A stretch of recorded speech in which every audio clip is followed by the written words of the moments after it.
It being 5:30 on September 21st, I will call this meeting to order. Francis Newton, Present. Alan Silly, Present. Kathleen DeWolf, Present. Andy Fitch, Present. Eli Badger happens to be here also. I would like to remind all of those that have joined us that this is the BOS meeting held in public, but is not a public forum. I am going to rearrange the agenda a bit so that we can get the facts about the quality in COVID-19 issue. With that, I'd like to introduce Mr. Collinswood, VP of Communications, Enrollment and Studies, Student Life at Plymouth State University. Mr. Collinswood, Yes, we'd enjoy your input. thank you. Thank you for inviting me, Eli. I appreciate that. And thank you everyone for giving me some time to walk you through what's actually happening at Plymouth State University and how we are utilizing the quality in Ashland. And I will say this, I am always available to answer questions at any point. Eli, I think in my email, you now have my cell phone number. Feel free to use that. And I'm also happy to come back to any of your meetings as often as you'd like to give you updates on everything that's happening. So happy to do that and want to be as transparent as possible. So as you might be aware, we are underway. We're in our 5th week of classes at Plymouth State for the fall semester. And we have about 4,000 students who have made the decision that they want to be on campus for in-person learning. We have another 500 or 600 students who made the decision to be remote this semester. So they are learning remotely outside of the in-person classroom setting. We are doing a massive amount of COVID-19 testing. We are testing every faculty, staff, and student weekly at Plymouth State. So we're conducting around 4,000 tests a week. And we did pre-arrival testing. So everyone that came to campus before they could arrive on our campus had to have a negative COVID-19 test before they could come to campus. And then we're conducting weekly testing. So weekly testing happens on Monday, Tuesday, and Wednesday at Allwell North. I'm happy to say that last week's full round of testing, we tested, I believe, 3,800 students, faculty, and staff, and we had no positives last week at all. The week before, we had 3. So our infection rate is very, very low. We have 1 active case at Plymouth State right now, and that person is isolating outside of New Hampshire at home in a different state, actually. So I guess I want to start by saying we're working closely with the states. We have weekly calls and we talk probably daily with Dr. Benjamin Chan, the State Health Department, Dr. Beth Daly, the Secretary of the Health Department, and they are assisting us in everything that we're doing, from our testing to our quarantine to our isolation to our contact tracing. I think that maybe the thing to start with is to define the 2 terms that are being used, because I think I've learned more about all of these terms than I ever thought I would know in the last 9 months. So to me, quarantine and isolation always meant the same thing. It does not in public health terminology. So the way I've been taught is quarantine means there's a question about whether or not you might have COVID-19. Isolation, they say quarantine is a question, isolation is ill. So isolation means you have tested positive for COVID-19. So we have, but using that, and then we have a contact tracing rapid response team of about 16 people at Plymouth State that follow up with close contacts and do the contact tracing that you've probably heard a lot about we work very closely with the state as they do that as well. We kind of start that process with Plymouth State members of our community who either test positive or might experience symptoms or have been close contacts. So we have been utilizing the Quality Inn. We came to an agreement at the end of the summer with Mr. Patel to take over the Quality Inn until November 22nd, which is when our semester ends. We are ending right before Thanksgiving, and we will not be back until the end of January, as most schools are doing, I think, across the country. And so we came to an agreement to take over the Quality Inn. So there are no guests at the Quality Inn other than being used by Plymouth State University. And we are primarily using it for quarantine space. Right now, we have 9 students that are quarantining there. And those students are quarantining there for one of 2 reasons. I believe 2 of those students are there because they traveled from overseas to be here, so they had to quarantine there. And then the other students are there because they were a potential close contact with someone who had tested positive. Oftentimes that quarantine can last as little as 12 or 24 hours, because if someone is a close contact with someone who's tested positive, we immediately quarantine them. They can quarantine together, so all of the close contacts of one case have had the same exposure, so they're able to quarantine together. But then they're immediately given a COVID-19 test. If that COVID-19 test comes back negative, then they're released from quarantine and come back to campus. We have not had yet a student who's been in quarantine as a close contact who has eventually tested positive. So that's a good thing for both the students and for the community. We have had 2 students over the past 3 weeks who have been in isolation at the Quality Inn. And the 2 different things to remember: isolation means a student is in isolation and they cannot leave their room, right? So the Quality Inn is staffed 24 hours a day, 7 days a week by Plymouth State University professionals. There is a registered nurse who is there every day from 7 p.m. to 7 a.m. And we provide all of their meals. So all of their meals are delivered throughout the day by Plymouth State University, by the police department, and they are delivered through our food vendor, Charles. Students who are in quarantine are allowed out of their rooms because they don't have the virus. They potentially have the virus. They are allowed out of their rooms, and that's the same is true if you were quarantining in your own house, right? You can quarantine. You have to wear personal protective equipment, and they have to always have a face covering when they're out of their rooms.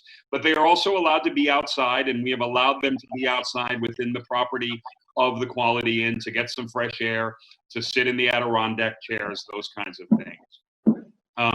We had some students so students are not allowed they can have their vehicles with them, but we take their keys from them when they check in, so they can't leave at any point without checking out at the front desk and being told that they are cleared to leave.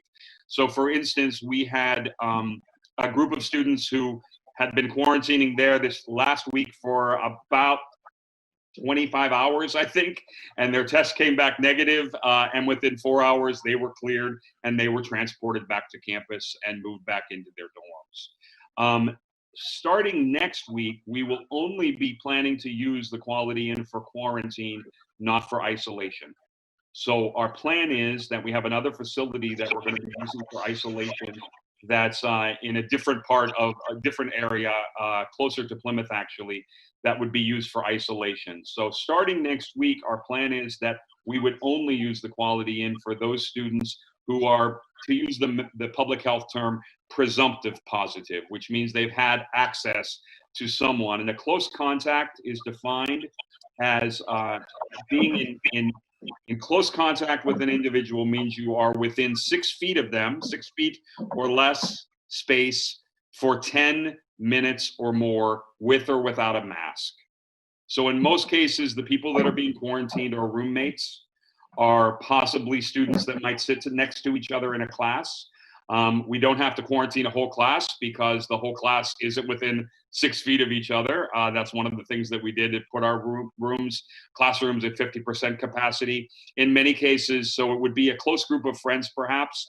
And then I think it's also important to note that if someone, and I would say at this point, the students have two options if they are put into quarantine or if they are required to go into isolation. The first option, and the one that we always suggest, and I would say at this point, probably 70% of our students take this option, and that is they want to go home. So we have students who literally today, they came to us, and I guess like the third thing I would say is the other type of person who might go into quarantine would be someone who's exhibiting some kind of symptoms. Now, the problem with that is we're coming into cold and flu season. So as you've probably seen, even in the K through 12 schools, anyone who comes in with a runny nose or a sore throat or a slight fever is put into quarantine. We have developed a relationship that's actually starting this week with Midstate Health here in Plymouth, who has rapid testing available. And we're going to be utilizing that for folks who exhibit symptoms but have no other exposure to COVID-19. So a student who might come to health services and has a scratchy throat or a runny nose or a fever, and I will say this, I'm giving our students great credit because they're kind of taking this really seriously, as they should. When they come, today we had 2 students who came, and 2 separate students didn't know each other. They both felt like they were getting cold, so they came to health services. We sent them for a test. We don't have the rapid test yet. We'll have that later this week. We sent them for a test on our campus because we were doing testing today. Those results will be back in 24, 48 hours. Both of those students said, look, I don't want to quarantine here. My mom wants me to come home.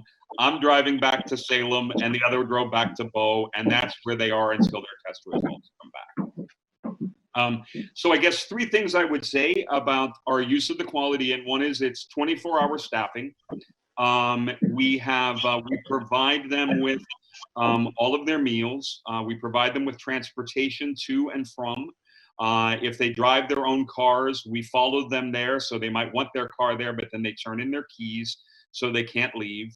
I know there's been reports that we had a cluster of cases and 25 of them were living at the Quality Inn and that they were marooting down the streets in the middle of the night. I don't believe any of that's true. We've never had 22. We've only had a total of 17 positive cases on the Plymouth State campus since early August. The most students we've ever had there that actually tested positive were 2. The rest have all been there for quarantine. We believe it's a really safe option for them. We don't believe it's providing any type of risk. We try to mitigate as much risk as we can to the neighbors and the town of Ashland, which is an important neighbor to us. But it was an opportunity for us to provide safe, secure housing for students outside of their dorm rooms when and if they might need to go into quarantine.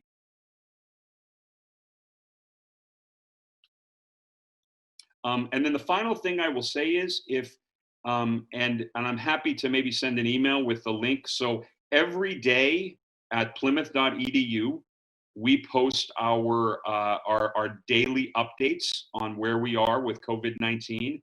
And included in that is how many quarantine beds are currently in use, how many active cases there are, how many folks are quarantining in New Hampshire, how many are quarantining or isolating outside of New Hampshire. That is always available to you. And I will also say, Chief Ulwick has been very helpful. I mean, Steve Temporino, our chief, has I believe let your chief know when we've had a positive student there. And we felt like that was an important request that had come, and we let them know what room that student is in. We don't publicly give that information out, obviously, for privacy reasons. But I believe that Steve and your chief have developed that relationship, which we plan to have continue, obviously.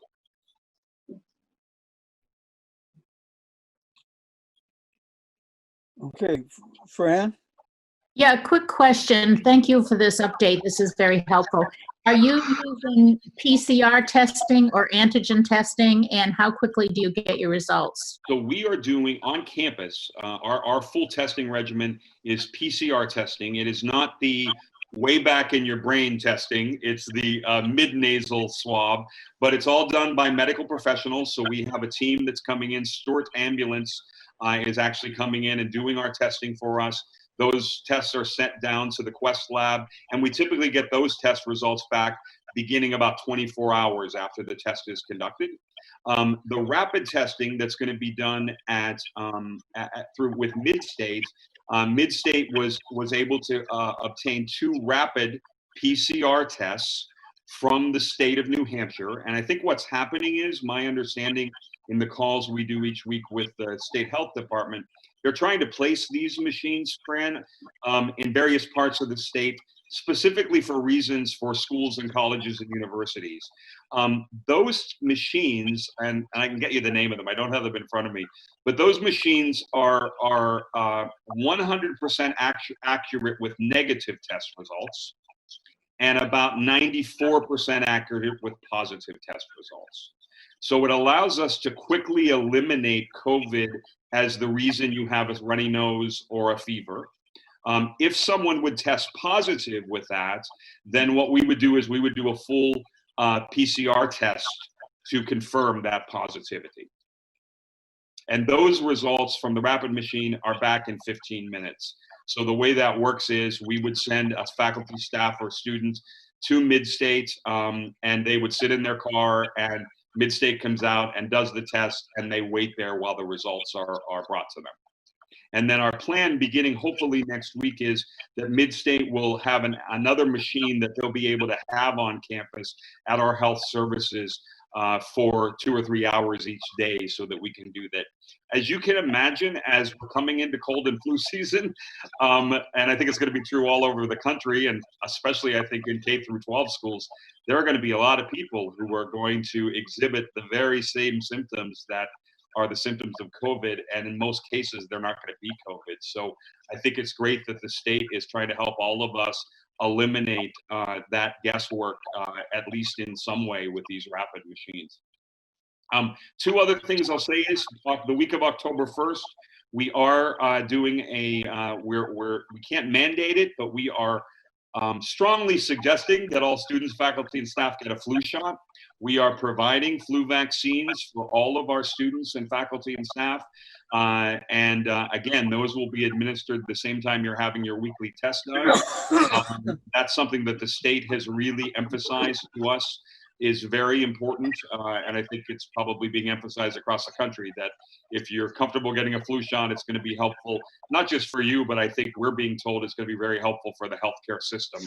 So should we have another rise in COVID cases, we won't also be dealing with as many flu cases, which can overwhelm the hospitals sometimes by themselves. Thanks very much. Appreciate it. Sure. Anybody else have anything to ask Mr. Collingwood? Kathleen, unmute yourself, and you'll need to unmute, Kathleen.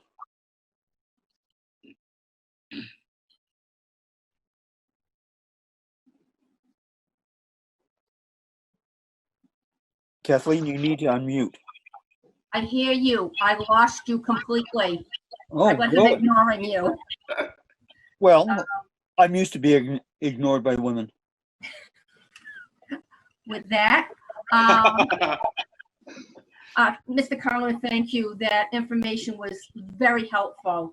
I do have to say, PR is a very touchy area. And if we had this information a week or week and a half ago, it might have allayed some of the fears Sure. that some residents had in town. So that being said, you have provided us with very, very good information.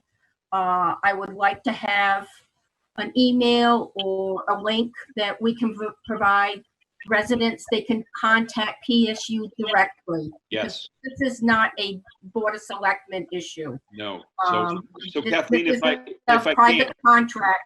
Yeah.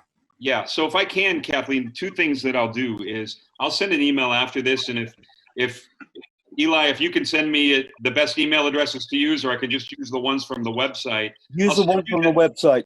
Okay, I will do that. So I'll get that to all the board members. I'll get you the direct link to our website, which has the daily information. But more importantly, I will give you, there's a couple of links in which people can ask questions. They can report, so that if somebody says, you know, I'm really concerned about something that I saw, they can report that to us. We check that out. It happens in real time. We get those messages. And then I am happy to talk to anybody, right? So I am more than happy to have folks email me directly or call me and set up a time that I can answer questions. And I'll do that for anybody that wants that. That's part of who we are as being a good neighbor. That'd be very helpful. I mean, the bottom line is we want everybody to be safe and healthy, and whatever information we can supply it has to be a good thing. So Right. Thank you very much. And as I said before, and I do this with, you know, the Plymouth Select Board, I'm happy to take 5 minutes at your regular select board meeting every 2 weeks and give a quick update. I mean, I'm more than happy to do that. And oftentimes that's a good time for people to ask questions or that kind of thing. So if you'd like me to do that, I'm happy to add that to my calendar at any point. We'll let you know. Okay, Thank you Okay? very much. sure. Sure. Can I ask a question? Okay. I was just wondering, with all the testing and stuff that's going on with you at Plymouth State, why do you have your facilities closed to the students if everything is so safe there? What do you mean close to the students? Well, the facilities, we're under the impression that the facilities are closed, and that's why we're getting an influx of kids coming to the basketball courts and stuff to play there. They went to Plymouth, and Plymouth had to close theirs. So that has changed in that we don't have an outdoor basketball court to begin with, right? So, but we have opened our courtroom as of this week. So our plan all along, so we are open to faculty, staff, and students, right? Active students. The cafeteria, the dining hall's open, the bookstore is open, the library's open. But gatherings, and specifically athletic kind of things, we were waiting for 3 rounds of tests to be done. And now that we are literally at no cases, we are beginning this week. Intramural sports are beginning this week. So that's going to open the courtroom up. Our gym is going to start reopening this week as well. So we are lifting some of those restrictions that we felt like we needed to get a really good idea where we were as far as positivity goes. And with 0 positives this week, that's an important sign for us. And so we're starting to open up the residence halls a little bit to allow students to visit each other in residence halls. We are allowing students to have small gatherings on campus. So some of that is changing it.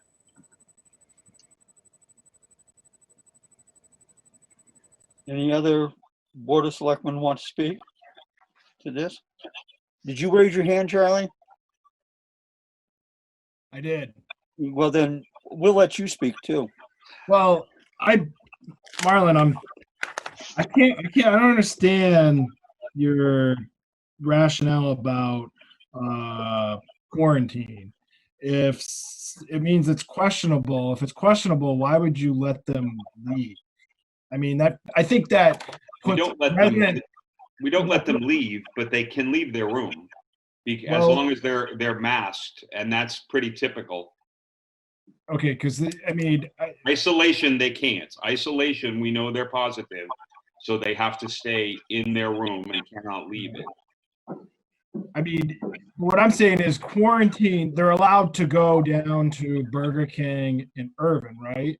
Well, they were. I don't think that's a good idea. I don't either. That's why I'm asking if PSU can really assure. Yeah, the so town so that I they stay have at the town event. so I think our decision now, and I've just made it, and I will communicate, is that to me, our quarantine students are allowed outside, but they're allowed outside within the property of the Quality Inn. There is absolutely no reason for students to be going to Burger King. We are providing them with 3 meals a day. There's no reason for them to go to Irving. We will go shopping for them if they have needs. So as of this meeting, they will not be able to go to Burger King or Irving.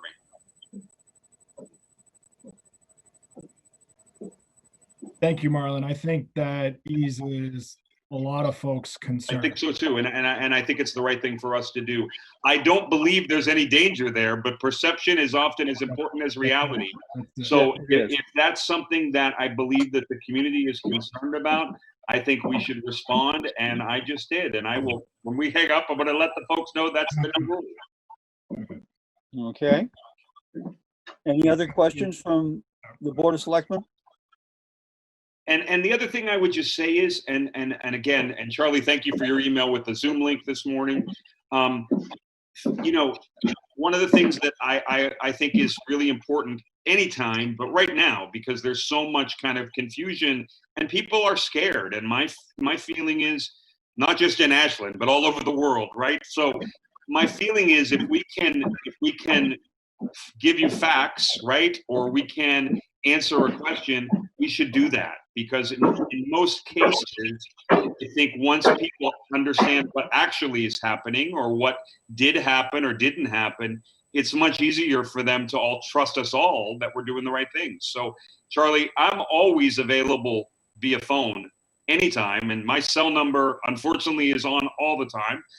And you can always call me and I'll be glad to say, this is what actually is going on, right? Or if you hear something and you need me to confirm it or get more information, I'll do everything I can to do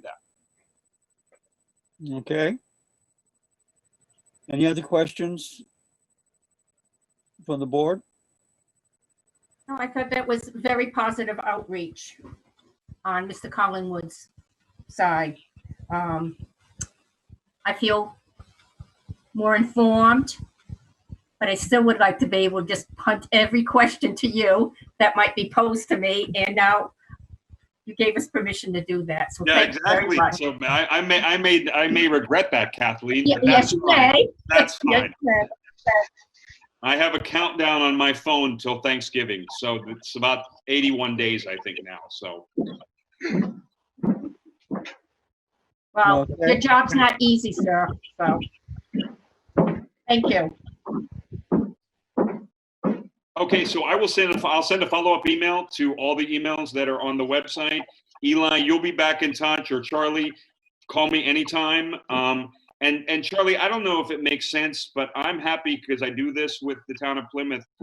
If you and I want to set a Friday half-hour call that we just touch base every week, I'm happy to do that one-on-one to just let you know what's been happening this week and what the next week looks like. Yeah, thanks, Marlon. Yeah. And I'll be in contact if any of the selectmen request you to come back to a meeting. Yeah, and I'm happy to do that anytime. Thanks. So, And you'll thanks also- for taking care of. Thanks for taking care of the quarantine. I mean, I've received a lot of calls about that, and you know, there's a senior citizen home across the street, Yes.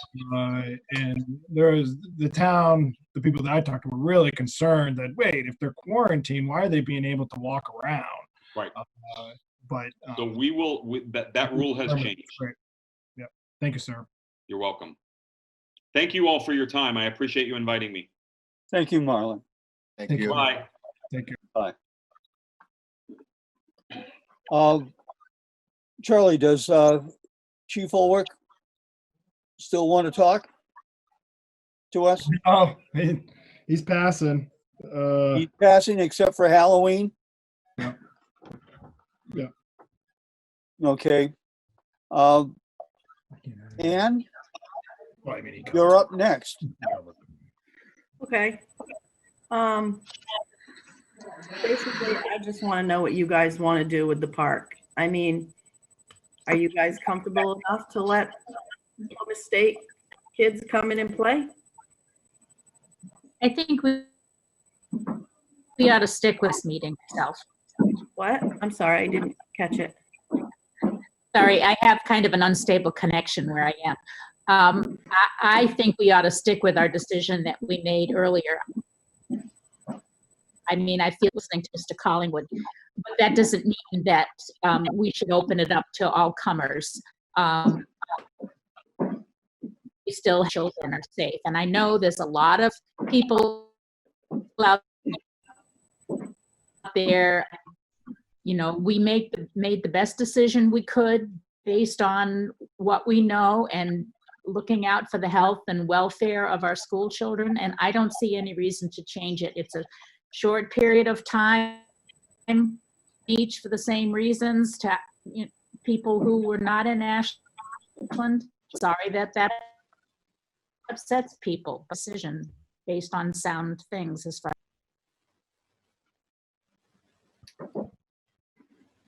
Anybody else have, Kathleen? I don't agree with Fran.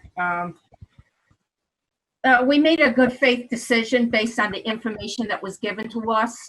It appears some of the information was not accurate. That at this time, I think we should manage the park. I'll put it, the L.W. Packard Ball Field Park. So everybody knows what I'm talking about, should operate as it always has been. We have other individuals in town, students of different ages that want to access the park at the same time as the after-school program. People will, like any other recreational activity, they're doing it at their own risk. That being said, I think also at this time, it would be prudent to post all government, all town COVID-related and other departmental postings on the town website. And to further notice, no Facebook postings. This is what snowballed into a very unpleasant, confrontational Facebook back and forth that, to be honest with you, I was very, very upset about it. And this will get people, they don't want the information, they'll come to the Town of Ashland website. Everything will be there under COVID related or any other departmental information.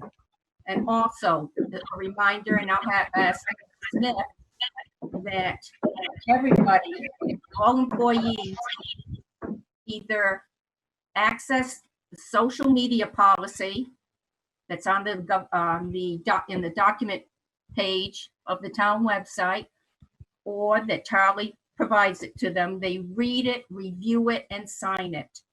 Facebook is not going away, but the town of Ashland is not in the business of doing our business on Facebook. We have to monitor what we say, and we have to be very cautious with what we put out there in the social sphere. So I would suggest that it depends on the rest of the board whether we still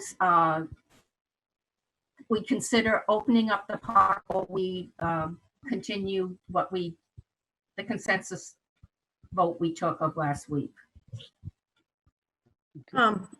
If you want people to sign the social media thing, but you also want it to say what you just said, then you need to take out number 1 that says the primary mission of the town's social media efforts will be focused on providing information on town services and programs to the public, because that is exactly what was done.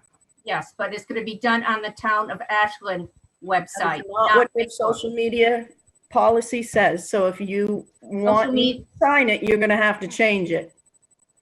I don't agree with you, but this is open for the discussion with the rest of the board. Ladies, this is something that, once again, that Mr. Smith can take up between Ann Barney and Mr. Smith about this. We have, there was nothing found. That's fine. Right this minute, I would like to know, when you have the after-school program, what areas do you use and what areas are you concerned with? Other people encroaching on? I'm concerned with the basketball court because we come out, we go by the basketball court. We are on the playground and on the field, depending if there's a soccer game, we tend to stay away from the field. Okay. The basketball court is our main thing. It's when college kids are there, whether we're worried about COVID or not, which I think we should be, there's not such great language there.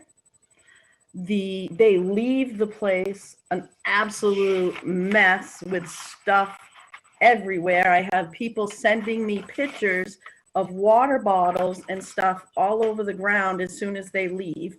And there's a trash can right there. I don't know. I'm going to do what you tell me. Ultimately, you are my bosses, but I'm telling you what my parents and stuff in the after school program are concerned about. I mean, once again, my question deals with how far away are the kids in the after school program away from the basketball or tennis courts, whether it is they're just going through the area or whether they are standing around and watching. Oh, they're not standing around watching. They could be playing basketball. We have basketballs. They play on the tennis courts as well. We don't specifically go, okay, everybody's going to the equipment. If there's a group of kids that want to play basketball, we have enough people. There's a group of kids playing basketball with them. They play kickball when there's not like a soccer game and stuff going on. Okay.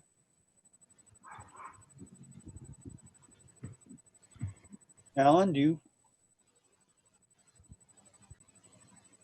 have any? I do. I think one of the things that people are looking at is they think that we shut the playground down permanently, and all we did was close operations from 2:30 to 5:30. I think I'm not sure how that got misrepresented, but it doesn't matter. He said, she said, you know, things being repeated loses facts. I do believe that, choice of words here, everybody can coexist on that playground at any given time.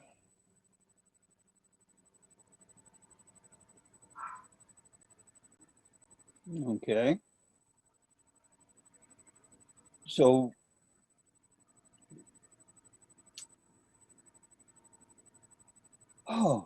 we need a motion. Well, we have two ideas. We either keep it the way that we voted on last time, which was basically to close the active use areas to the outside public of the tennis courts, the basketball court, and the playground from 2:30 to 5 or 5:30. Is that correct? Is what we did. Everything is, all the rest of the park, of the field, is open to sanctioned sports. Is that, Yes, that's what we decided. that's Yes, what we decided?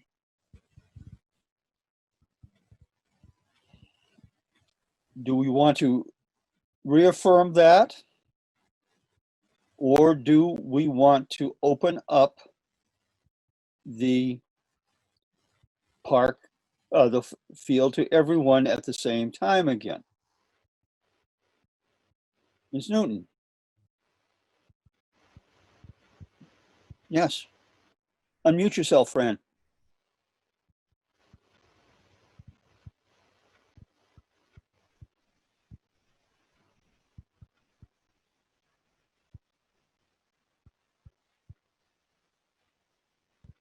Um,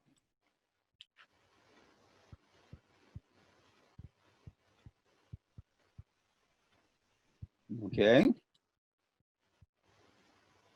Is she chatting? Eli, I don't know. Is she sending you a message? She might be trying to send you a message. well, let me Yeah, she's trying to send you a message. She might see have if I lost. can find, oh, it's hidden down there.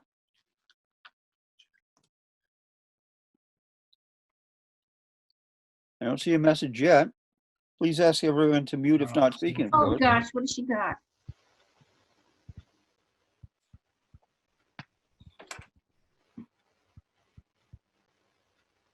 I'm going to log off and back in is what she's going to do. Okay. See you soon. Yeah, she was typing on her phone. Okay. Yes, Kathleen. I think PSU Public Relations, Mr. Collingwood, acknowledged there were some missteps. There was some misinformation that they're taking steps so the students don't leave the grounds, that we just go back to the way things were, because kids need to get outside and play. We can't just restrict it to a small group of elementary age school children. I know if it was me and I was a teenager and wanted to play basketball, I would not be happy about the situation. And I'm a 68-year-old woman now, so we need to take this day by day, and if there are more incidences, then we address them at the time. But to keep the ball field at this point basically off limits for the afternoon until it's too cold for the kids to go outside, I don't think it's realistic, and we serve the community as a whole, and we have to be mindful of that. Okay, when Fran gets back, we'll listen to what she says, and then I think would be wise to have a motion from both of you.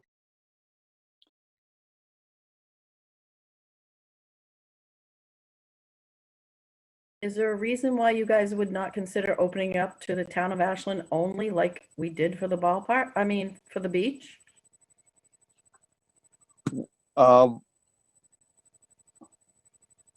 We have student residents here in town.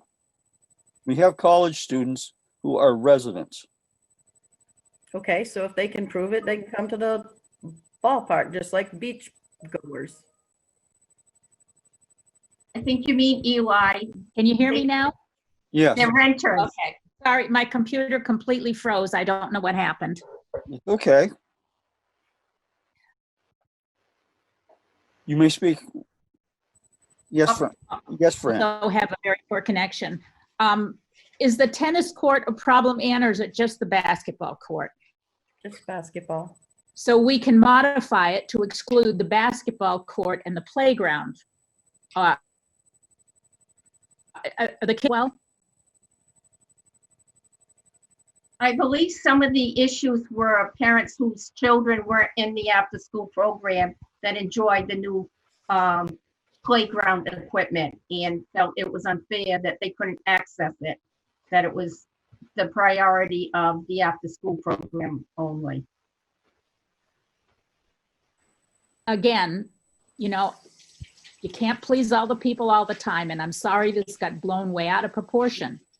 So I still don't see why we need to change it for those few hours. The kids can still use the playground on the weekends.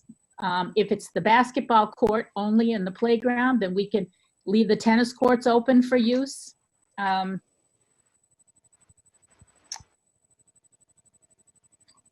the chaos that happened on Facebook. Okay. Like we made a lot of people unhappy with the beach, but we made the right decision and people adjust.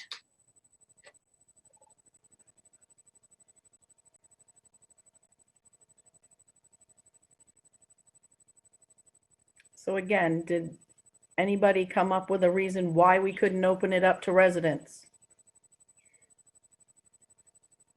I guess I missed some of the discussion. Well, so I you have to- asked if we could do like we did at the beach and open it up to just residents.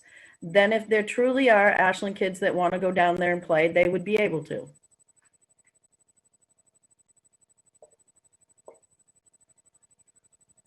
Well, that means that a child would always have to be with a parent to show that they are, who could vouch their resident.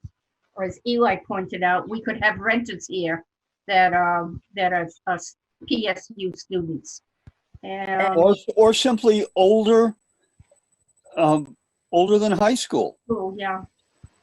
It becomes a policing issue. The beach, basically people all came in through an entrance that was easily manned. This is not as easily, it's not set up in that way that people come through one entrance to access the facility. But it would only be from 2:30 to 5:30. And we're very aware of that, so, Okay, I'm just trying to help out and come up with a solution that would make the people in town happy and also keep the kids safe. It would What be a kids hassle, safe? but it wouldn't be your hassle, it would be my hassle because I would be the one down there enforcing it. Well, and now that you're calling it a hassle, that doesn't sound very positive either, so.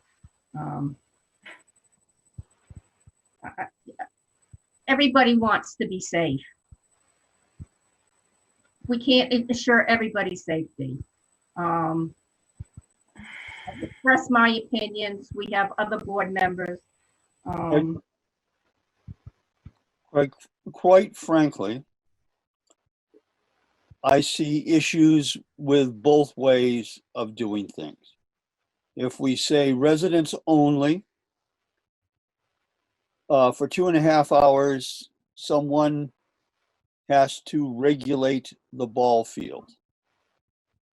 Or the tennis courts or the basketball court. If we give them all residents can do that. That means that every person that comes down off that hill gets asked where they live. But, we're once again facing a no-win situation of, do we open to just residents? How do we prove that they're residents when they may not have an Ashland ID? Well, if they're kids, 12, basically under 16, they're probably from Ashland if they're down there because they're not going to walk from Plymouth, Campton, wherever. And if a Plymouth State kid lives someplace in Ashland, they had to sign a lease. I've taken leases, signed leases at the beach. So I mean, a bunch of teenagers show up, 17, 18-year-old, 16-year-old, they come in a car. yep.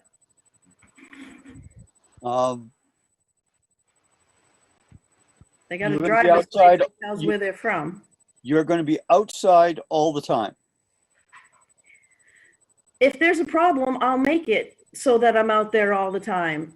I'm in this for the kids in this town. I'm trying to make things better for the town. Will it make things harder for me? It absolutely will. But if it's going to make it better for the town, I'm willing to do it. That being said, I'm really tired of arguing about this, so I'm just going to let you guys make a decision and tell me what to do.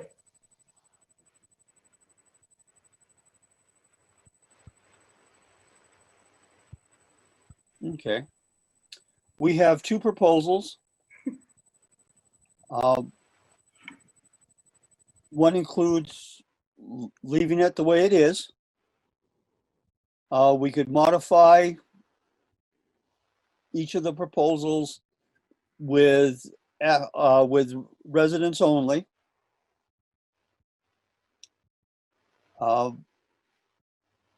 It's, where do we go from here? Yes, Fran? I would like to make a motion. Can you hear me? Yes? Okay, I would like to make a motion that we restrict the use of the, you want to call it the ball field, The LW Packard, the LW Packard Field, for the basketball court and the playground to after school between the hours of 2:30 and 5:30, Monday through Friday. do I hear a second? For sake of discussion, I will second it.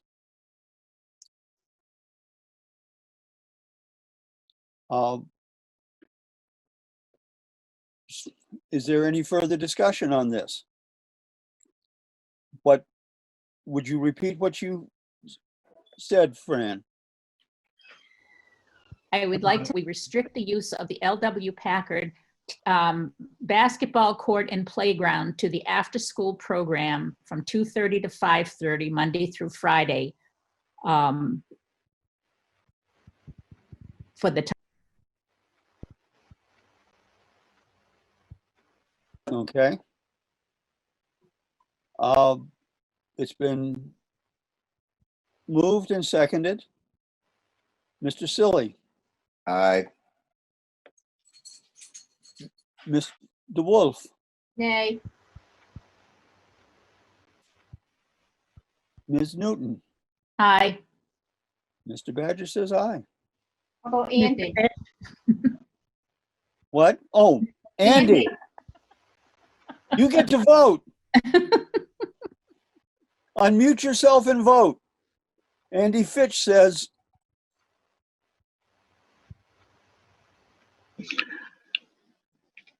Aye. okay. It is 4-1 in favor of Ms. Newton's suggestion. Okay. Okay, Moving- I just want to, I'm going to get signs made up. I just want to make sure in a week we're not redoing this. Good luck.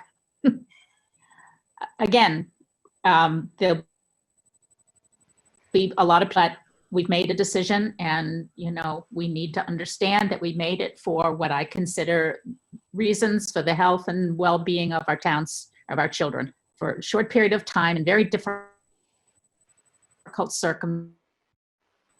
I get a lot worse. So basketball and equipment area.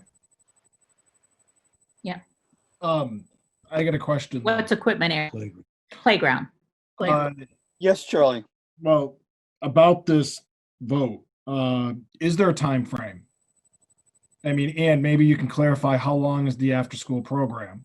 All you school know, year, Well, what as long time as is we're in that? school. And that's what I mean. I mean, are we going to restrict it when we're not in school? I mean, what about the week of Thanksgiving, Christmas, when the after-school program? The after-school program is in session, I assume. Yes. Well, that's when what I the was trying to clarify for folks. This is just for when the after-school program is in session, correct? Correct. Mhm. We can modify the motion to reflect when it's in session, because there's no reason to restrict it when it's not in session.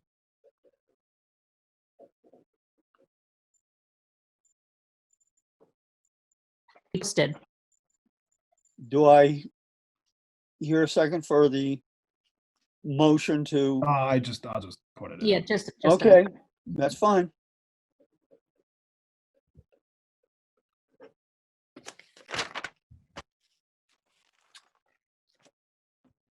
No. Ms. Barney, you got your answer. Thank you. Moving on. Joint meeting of the trustees of the trust fund. Ms. Loud, you can finally unmute yourself.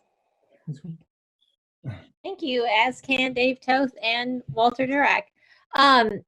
One thing, Joe, though, as per the agenda, I do see that Halloween trick or treat is above us, and I just didn't want that to be left off of the agenda if you need to address that first.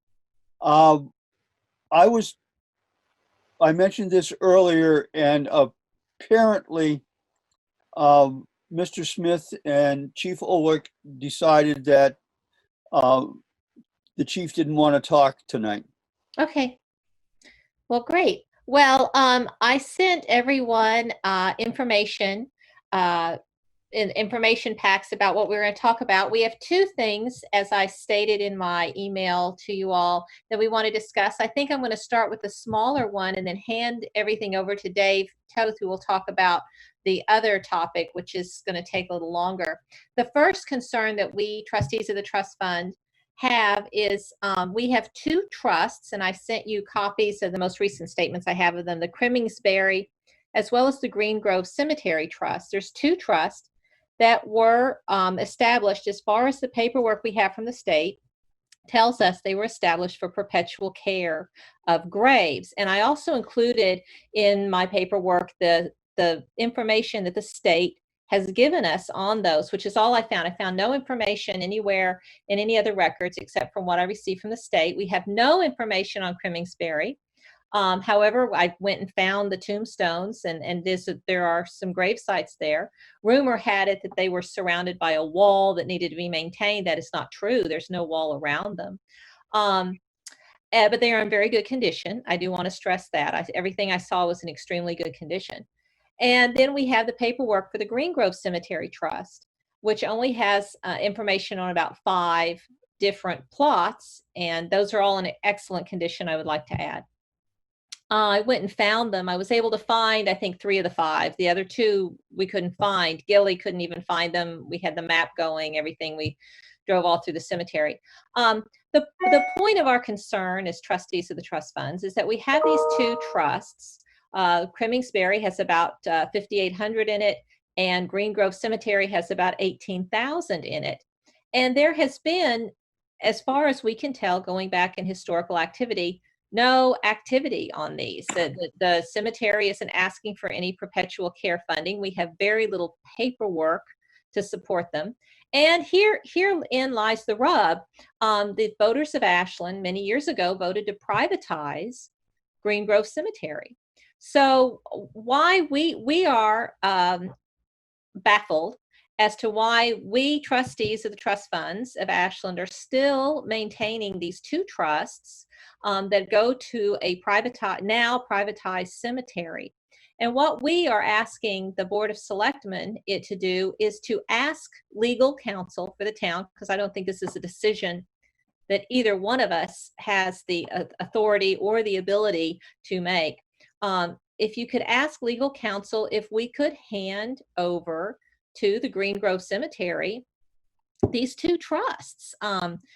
You know, they have the names of deceased trustees on them. You know, they've been so inactive for so long, and it seems odd. We have no authority. We as a town have no authority over the management for what these trusts were set aside for. So that's our first point on or reason for meeting with you, is simply to ask the Board of Selectmen to please ask legal counsel if we can hand over the Cremingsbury as well as the Green Grove Cemetery trusts to the Green Grove Cemetery trustees, who are separate and not affiliated with the town of Ashland. Interesting points, Amanda.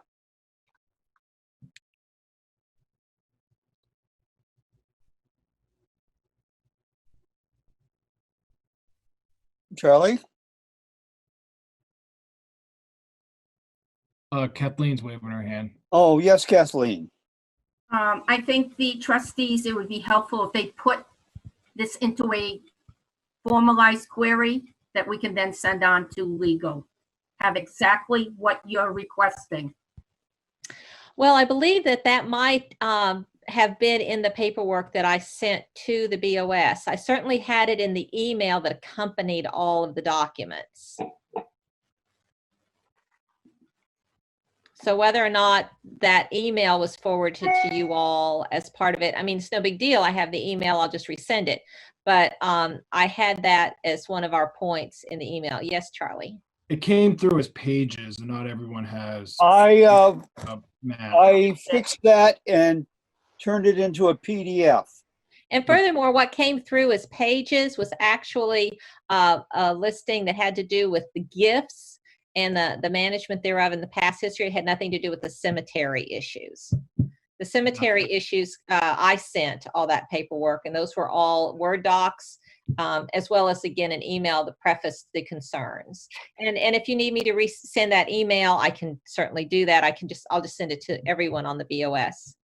It wasn't included in our packet tonight. Yeah, I couldn't open it. I could only open the one that Eli converted to gifts. Okay, well, this was an email were you able to open up my email, Charlie, that had all the attachments, like that had the Crimmins-Berry Trust statement, as well as Green Grove statement, as well as paperwork from the state? All of those were Word docs, and I sent that in an email. Really? Well, I'll resend it to everybody. So none of the Board of Selectmen received I have it. cemetery paperwork. Eli did. Yes, I sent it to both Eli and Charlie.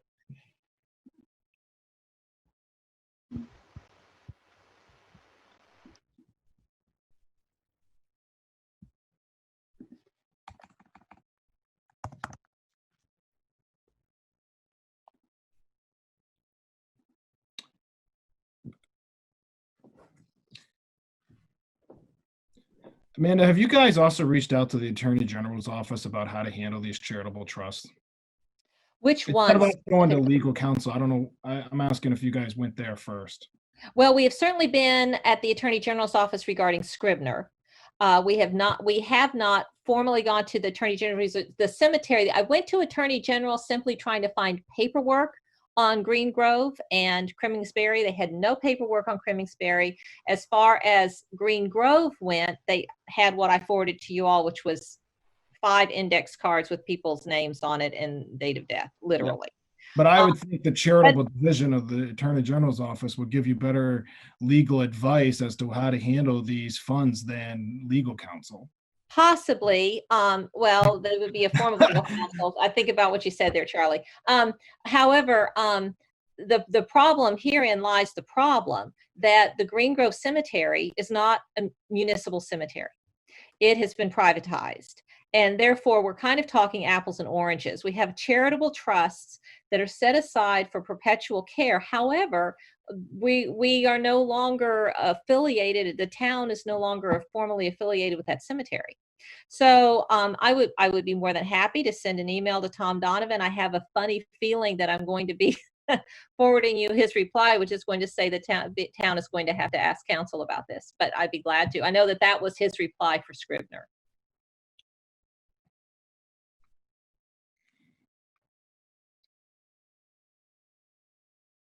Okay. Amanda, I found the letter. Let me get back to it. Oh, good.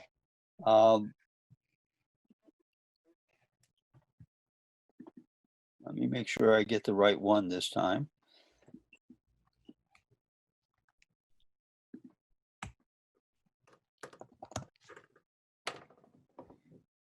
Oh, come on.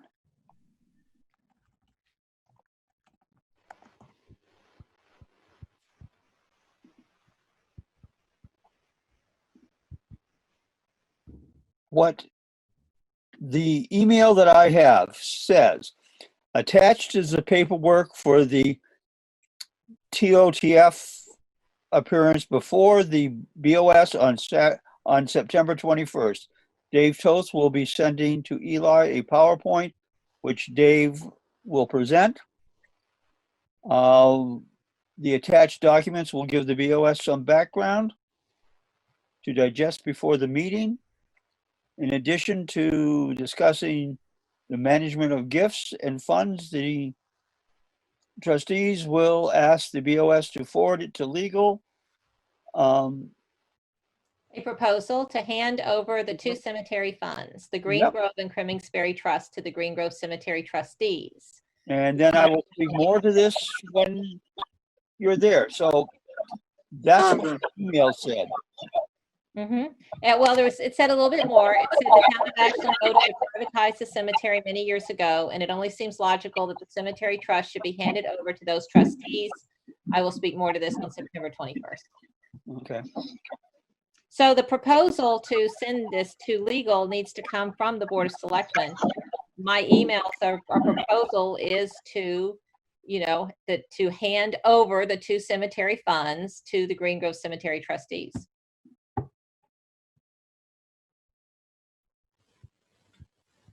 Kathleen.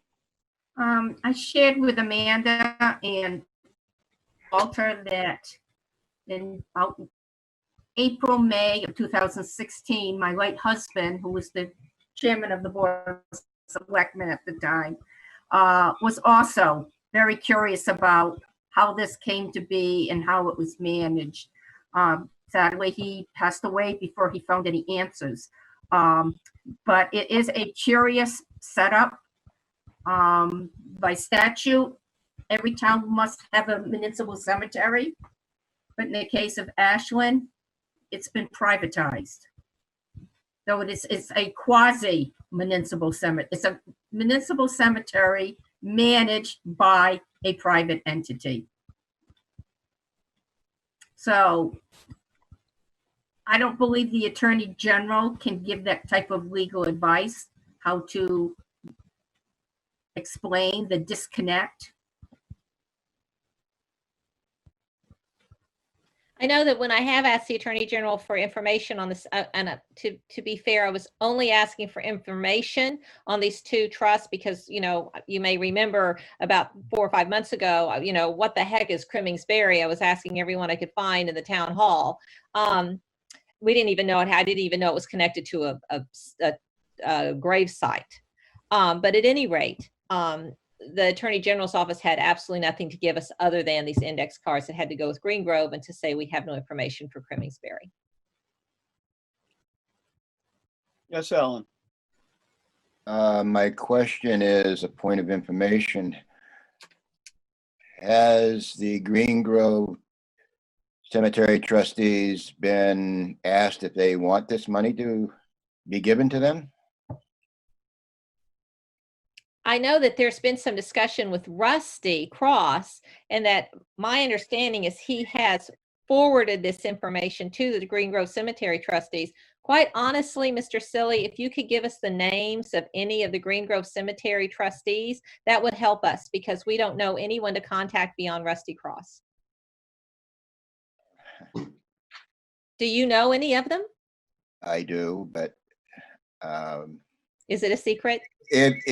If there has been communication started at the moment, that's good enough for me. To my understanding, there may have been communication. We're going through a go-between of Rusty Cross, who's the only person I know. I don't know. None of us know the names of any of the Green Grove Cemetery trustees. And if anyone could tell me their names, I would be more than happy to contact them. Well, last I knew, Tony Randall was one. Oh, okay. Tony Randall and Rusty Cross. Dick Ogden? Yeah, Dick Ogden. I don't remember. Was Elliot Dupree one? No, I believe he got off. But you said Dick Ogden is one? Yes, Dan Ullman. I believe Greg Paquette is still there. I could be wrong on that one, but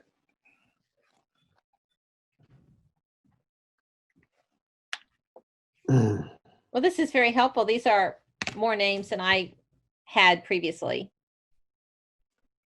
I mean, I would be very happy to contact them to see if they would want the money. My assumption is we're talking about roughly $23,000. Cremingsbury has a bit over 5,000. Green Grove is just right at 18,000 now. And this is all money that is for perpetual care. I went and as I said, I walked all around the cemetery about a month ago taking pictures of all the graves, and they are all in excellent condition. I do certainly want to stress that.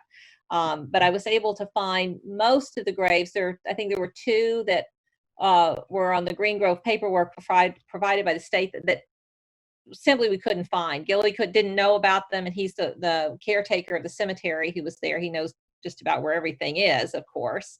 And I drove all around. They weren't on the map. But other than that, the others were, and we're only talking about the sites of about 7 or so graves, which is including the Cremingsbury as well. So, you know, I'm making an assumption that they would be happy to have the funds. We just don't have anything to do with them. There's been no request for the funds. Like I said, the names on them of the former trustees of the trust funds, they contain names of trustees who are now deceased. Talk about inactive, you know, I mean, this is just, I'm just not sure, you know, why, you know, there are 10 trusts now with the town of Ashland, and why these 2 are there when the town of Ashland does not have oversight over the cemetery is, I hope everyone sees this weird disconnect.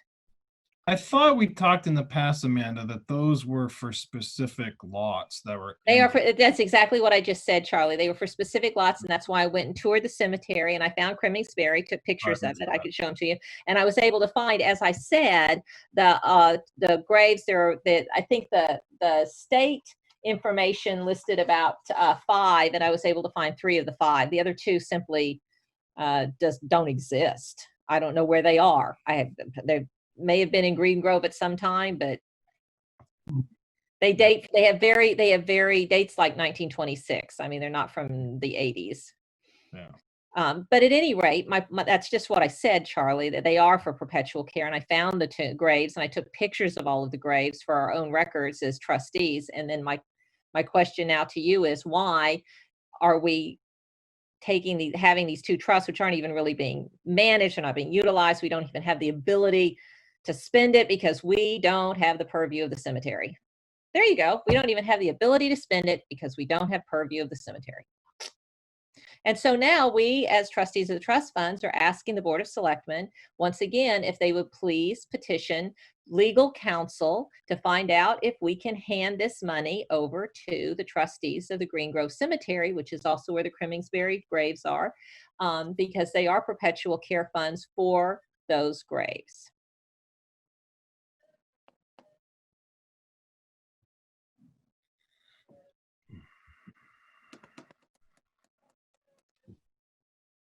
I guess it's a question that's kind of yes or no. Would you please ask legal counsel to see if we, as the town of Ashland, trustees of the trust funds, can give the authority of these trusts over to the Green Grove Cemetery?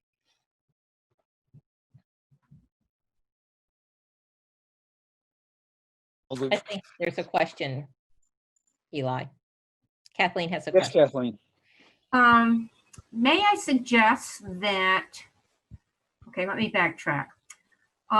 Green Grove Cemetery Association is a 501c3. Therefore, they have to follow certain rules and regulations. They must have a board. They must have officers. They must have an address. That perhaps first you find out who are the board members. Sure. And have some sort of dialogue with them. They may be as much in the dark as you are, and come up with some sort of solution. Okay. How to go forward. That then you can work as a unit with the same have the same questions that we could then put forward to either town legal or Attorney General or both. Will do. I've got some names, which is more than I had when I came to this meeting today. And we trustees of the trust funds would be glad to contact these people and see if we can get back. And then we will get on your agenda again with a unified question for you all to have legal answer. Yeah, that's it. Unified. Yeah. Not a problem. Will do. Okay, so that was the first thing, as I said in my email on our list. The second is that we trustees of the trust funds, as we have been researching the various trusts and contents, have discovered some things, and Dave Toth is now going to take this away.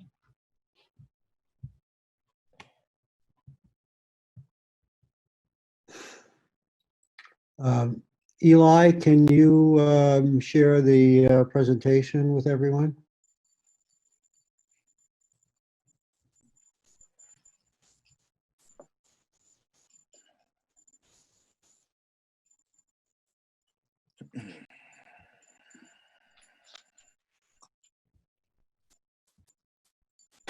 Let me get over here.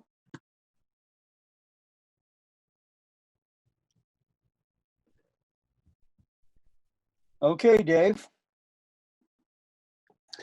Okay, well, the trustees wanted to make some recommendations for to the Board of Selectmen for accepting gifts, and to talk a little bit about how those gifts should be managed. Next slide, Eli.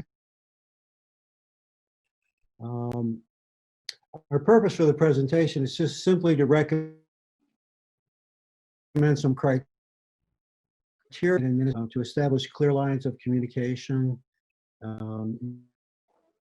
increase transparency management of public funds, and to create a system of balances. Next slide, Eli. Here's a list of the existing trusts. I'm not sure that everybody is aware of what they are. I know people are aware that we have capital, or we manage the capital reserves and the Scribner Trust. We just found out about the Cemetery Professional Care Trusts, but there are other trusts, the scholarship funds, library trust funds, in addition to the Scribners, the Memorial Park Fund, and the Blake Firemen's Association Fund. Next slide. As we have gone through things, we've been some goals for ourselves as trustees. We go back to the, there we go. And some of these are based on the experiences that we've had in reviewing the records, some of them based on RSAs and so forth. But the first one is to manage trust funds efficiently and effectively, maintain complete and accurate records, to maintain principle, which is something that we've been finding out a lot about. It's not just a matter of maintaining the original amount of the principal, maintaining the value of the principal as that trust goes forward in time. We want to make sure that the distributions from the trust satisfy the original purpose of the trust. We are meeting with the stakeholders of the trusts, and we want to ensure transparency, but to talk about certain issues. Next slide. So we've taken certain actions, and this will give you some background, some more background for the recommendations that we've made. We've researched the records to determine the original purpose of the trust as far as we could find, and look at the historical usage of the funds.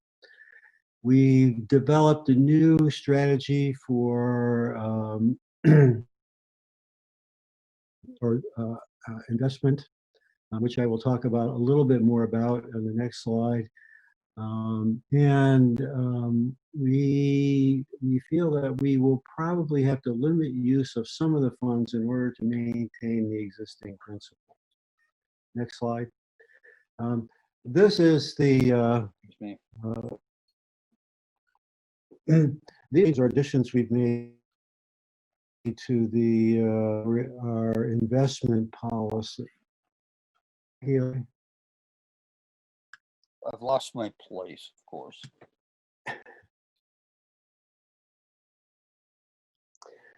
Okay.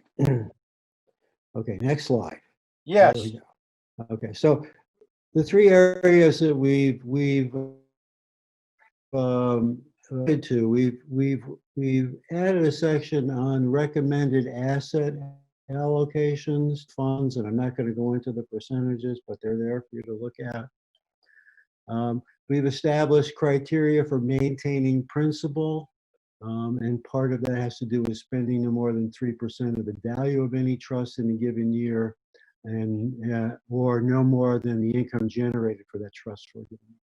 And then we've added some criteria for monitoring investments so that we can all tell whether our investment strategies are working and whether we need to change those strategies. And so we'll take a look at the performance of our equity investments based on the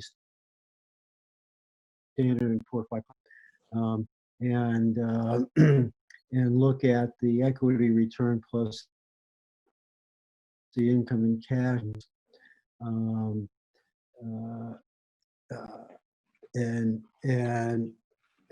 evaluate that against the rate of inflation as measured by the Consumer Price Index. So these are additions to our investment policy, and that those changes to the policy are now with the AG's office.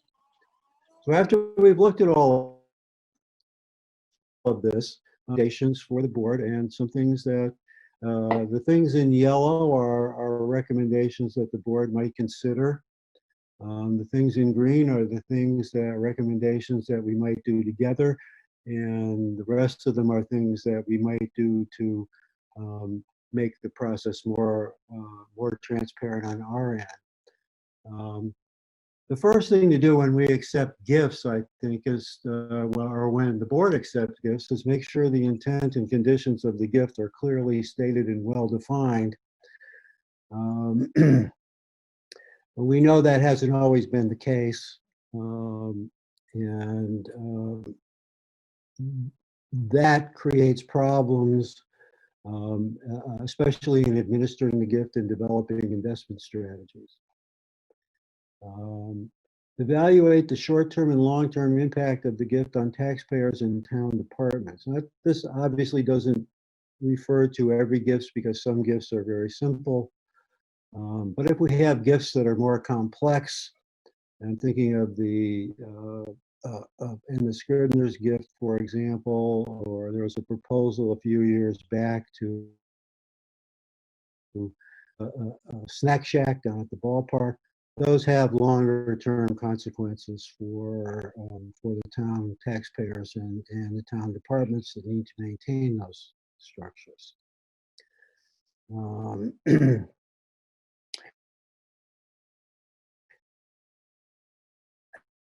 To considering or creating or important public scholarships, the library, historic buildings, and so forth. Even though we have not worth a whole lot of money, Amanda has been to training with other towns that have millions and millions of dollars in trusts, which they use to fund important public service donations, which help to offset taxes, and it's certainly something that we might consider looking at in the long term. Together, I think once a gift comes in and is given over to a trust, to develop a specific investment strategy for that gift. There is a basic investment strategy that we use for the trusts. The idea is to, first of all, protect the principal, have that investment grow, use only that portion of the income beyond maintaining the value of the principal to expend on the purpose for the trust. So The average rate of inflation is a year or 3.5% a year. If the investment gets 7% or 6.5% after fees and so forth, that only leaves about 2.5% of the income for using it for the purpose of the trust. The last one would be to dissolve trusts that no longer serve the public interest or the original purpose. We will be coming to the board. The Scribners will be coming to discuss the Scribner Trust, but we also discussed tonight the Perpetual Care Trusts as well. That need to be either dissolved or disposed of in why.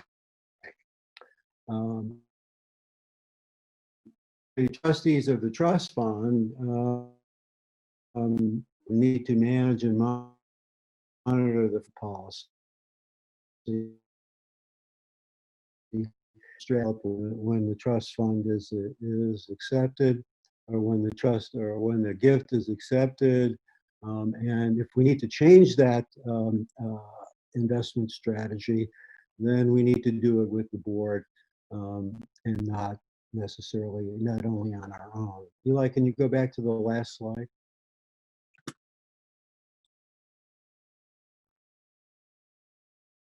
That one? No, the last one. Other direction. Yes. Keep complete historical records of investment and usage of funds.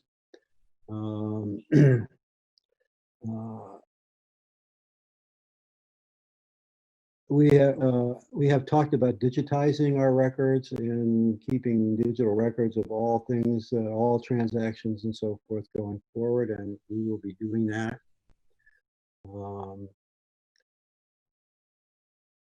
Combine small some of our trusts are so small that you can't even invest them because you couldn't invest them in mutual funds because the brokers wouldn't take them at that size. And so we can, in certain cases, combine them with other of the small trusts that are for basically the same purpose. And the MS-10 form allows to keep track of how those funds do individually as well as in group. So that's something we also need to take a look at this coming year. And provide quarterly or reports to the town manager of fund activity. This is basically both for transparency and for checks and balances. I'm kind of surprised that there isn't more of an actual legal checks and balances system in place, because the trustees are managing public funds, and someone other than the trustees of the trust fund should be looking at that and monitoring it to make sure that the criteria that we've established in our investment policy and also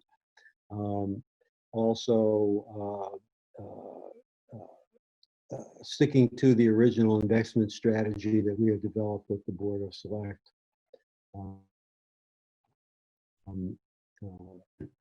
for that particular trust. So things that we think would be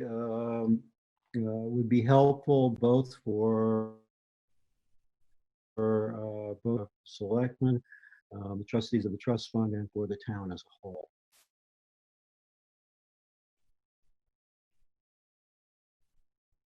And that's all I have.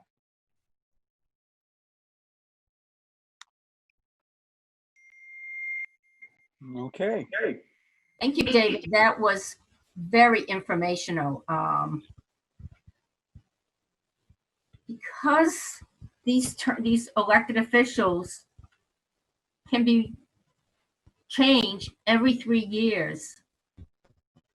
You see how easily they can fall through the cracks, especially some trusts that have been in, that have been around for decades.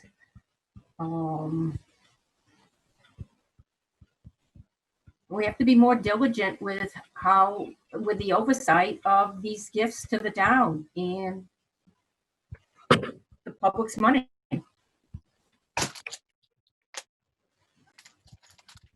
I think where we as trustees of the trust funds are right now is that, as I said, there's 10 trusts that the town of Ashland has that we are overseeing. We have discovered, we'll be talking to you about Scribner next month. We talked about the Cremingsbury and Green Grove, which we don't think we should be having purview over. So there's 3 out of 10. That's 30%. And then Dave also said that the Doggett Trust, for example, scholarship is so low. It's like $1,400, something like that. We can't transfer it into anything else. And we're seeing some the trust, we inserted not to spend, as Dave talked about a few times, more than 3%. Which had to do with maintaining principal. We found some trusts were being spent as high as 10+%, and that has brought them down, to, as in Doggett, an amount that we can't even transfer right now. So we're trying very hard to maintain and to have and to kind of, I guess, clean up, some extraneous, trying to combine some very small trusts perhaps together, we would have a larger corpus that way so we could invest it better. But I think it's really kind of a housekeeping clean thing, which is like I said, we want to try to get rid of the cemetery trust. We don't know why we have those, but so anyway, that's kind of where we are right now. We just wanted to be sure that you, the Board of Selectmen, as well as the town of Ashland in general, just kind of knows what the funds are.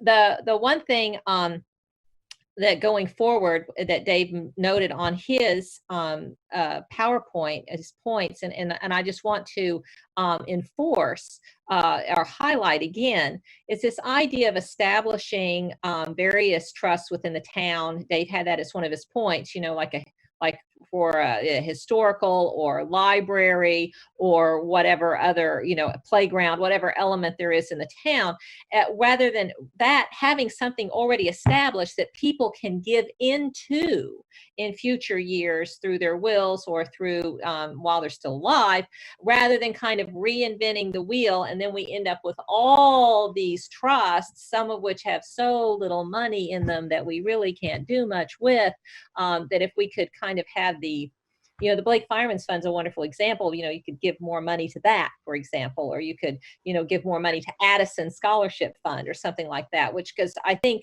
promoting the town of Ashland and what people, can give their money toward is very important. And having those channels in place where people can contribute to established trusts also helps us maintain clarity, as well as investments that can be well managed and managed well. Okay.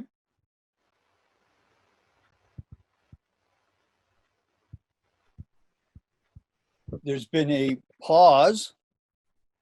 Anybody have any questions for the trustees?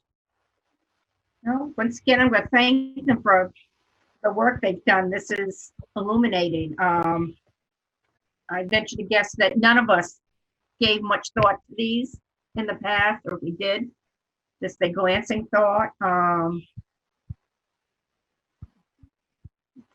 Serious business, and we need to have a policy in place to make sure that everything is followed and is transparent. So we would like, like I said, one thing that Dave's presentation talked about having quarterly reports to the Board of Selectmen, which we trustees are more than happy to do, of course. I think on the other hand, though, that the Board of Selectmen does need to establish some very clear parameters for giving to the town, you know, and how those gifts will be documented, and where the documentation will be kept, you know, et cetera, and that seems to be perhaps lacking, I think, you know, lacking right now. So as far as a quarterly report, you know, to the Board of Selectmen, you know, I could see this beginning in perhaps December, or, you know, in December, March, June, and September. Here we go, our first one. You know, we'd be more than happy to do that. It would be, you know, just putting us on your agenda, something similar to this, only taking much less time, and keeping communication open. Another thing, some of these trusts are quite old, and the statute has changed over the years. The BOS can't accept donations in the name of the town. Real estate, not cash funds. Right. And that's, you know, that's codified by statute. Yeah.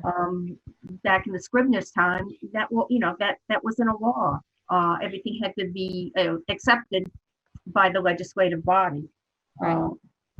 And some of these trusts that we found, particularly the 3 library trusts, Addison, Ordway, Cheney, and Dog. I think there's a second one that's Dog. The Dog has got 2. There's a scholarship, and then there's also a library trust.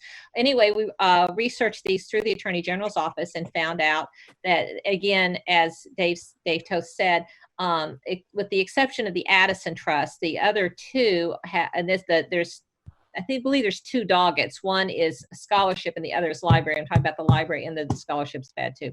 But they have so little money in them that they would generate as an income, you know, like, you know, $80 a year or something like that. And when they are that small, it is possible without legal fees for the library trustees, because they're for the benefit of the library, to have them dissolved and take the money and run, so to speak. And we did present that to the library trustees, who have decided at this time that they wanted to continue to keep them invested. I said, you know, we can keep them invested for you. That's not costing us any money, you know, or you any money, or anybody, you know, but just they wanted them to know they were there. And it is for their benefit. We're finding some things that were for the benefit of various places in Ashland were on reinvestment orders. And so the any interest or dividends that it was generating were not surfacing.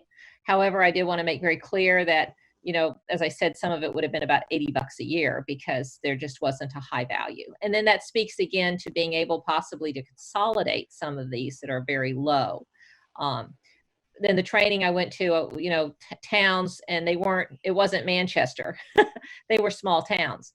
But they also had, you know, scholarship trusts that were in the millions of dollars to grant scholarships to their graduating seniors. But of course, you know, if you're on the 3% rule, you know, you're careful with what you're spending. And that's how they got to be as big as they are as well. And also they were scholarships that were kind of a general fund that people could contribute to in memoriam gifts and whatnot, so that they weren't starting, you know. And this is one thing that I'm really, really a proponent of for Ashland. Please, if you want to give money in memory of someone to the library, or to the firefighters, or to the historical society, or something like that, please give to one that's already established. So that will just give it more heft, a greater corpus, a greater principle, you know, a more bang for your buck. Having some that are just so very small generate nothing. $80 a year isn't going to do much for anybody.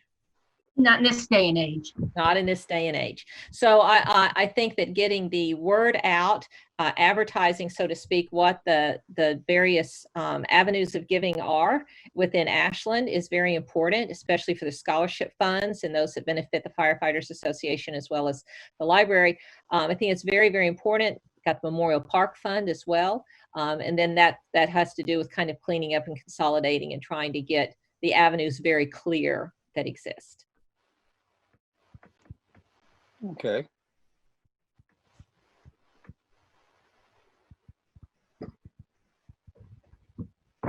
Anyone else wish to speak on this topic? Thank you very much. Then can we move on? I'd like to go back and do the approval of the minutes before we move on to old business. I have a few corrections. Of course. Page 1, Okay. line 6. Line 6. I'm sorry, 36. 36. I thought the meeting started at 5:30. If anyone, see if you guys are paying Okay. attention. Drop the word instead. Okay. Okay, and for the safety of, instead of kids' health, for the safety of the after-school program participants.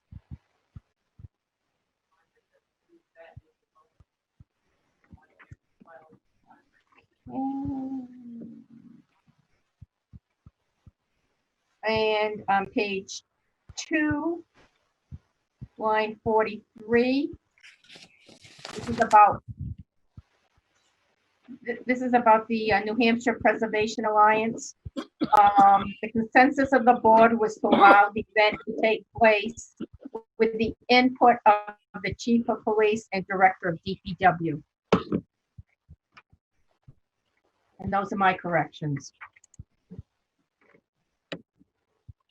Anyone else?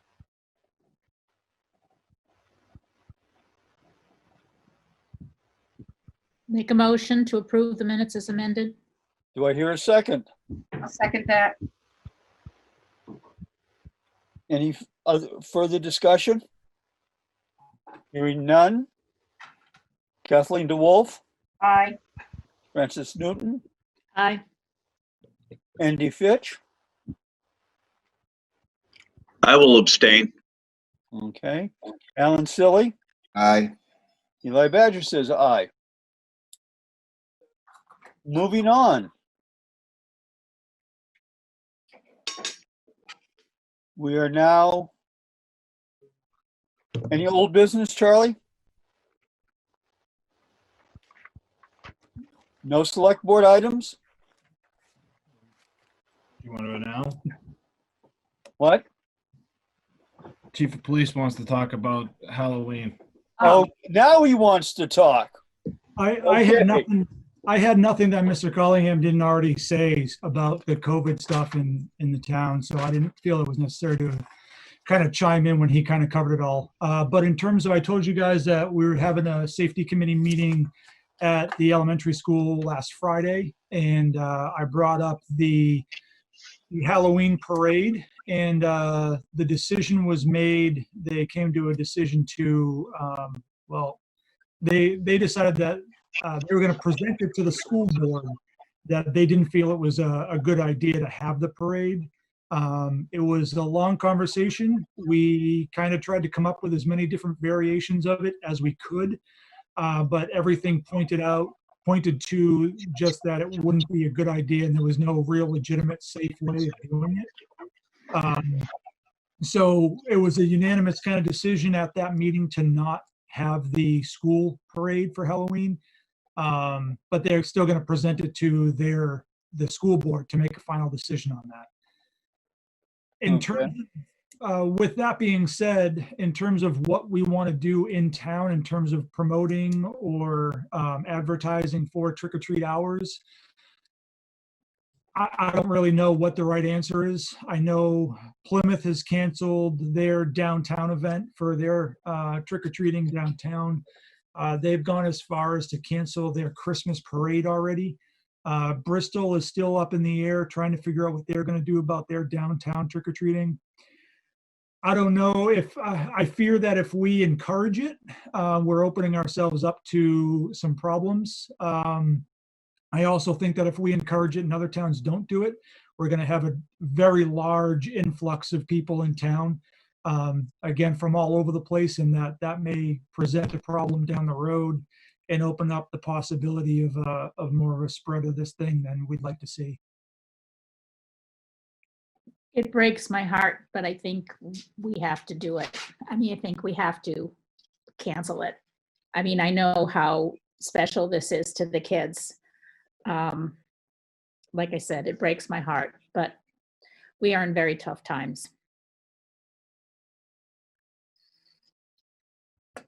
Anybody else?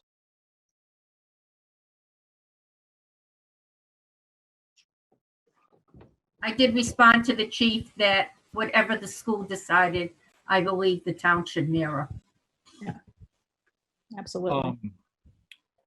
We can't, I just want to clarify, we can't cancel Halloween.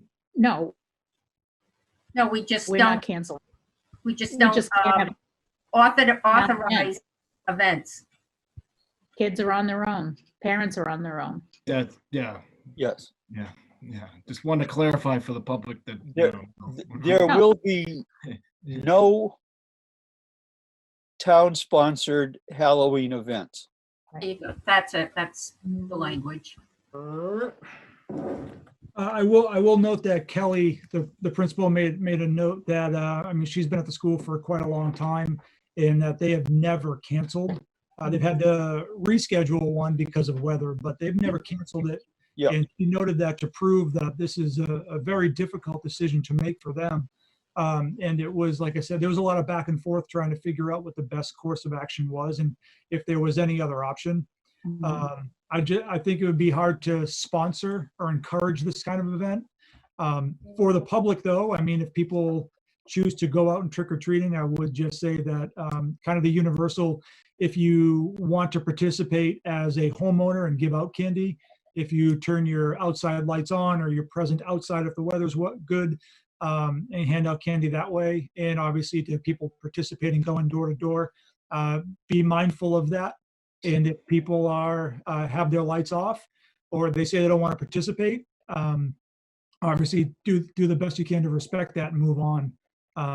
Can't, like Charlie said, we can't obviously say there is no trick-or-treating in the town of Ashland, but we cannot sponsor it and encourage specific hours as we've done in the past. Okay. Anybody feel this needs a motion or just what we've said? I think we don't need a motion.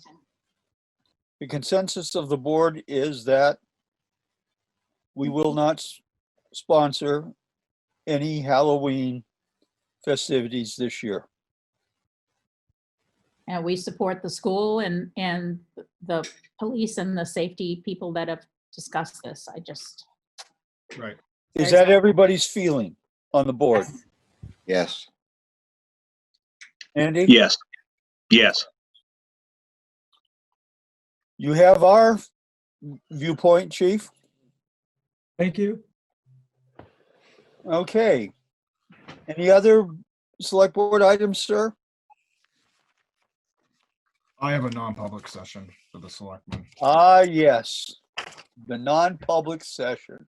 We haven't had one in quite a while. I need a motion under RSA 91A 3(2)D. so moved.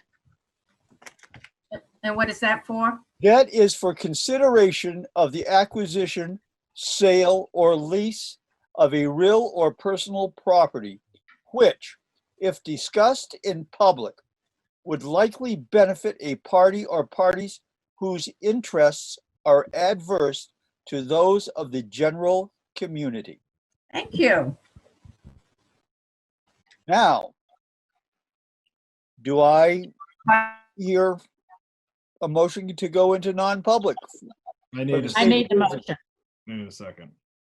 We need a second. I'll second it. Mr. Fitch seconds. All in favor, Kathleen DeWolf. Kathleen? Oh, no. Fran Newton, Aye. Andy Fitch, Aye. Alan Silly. Are you frozen, Alan? No, I'm Oh, not. you moved. Let me just say, I have grandkids and dogs here. Motion to go Okay. non-public.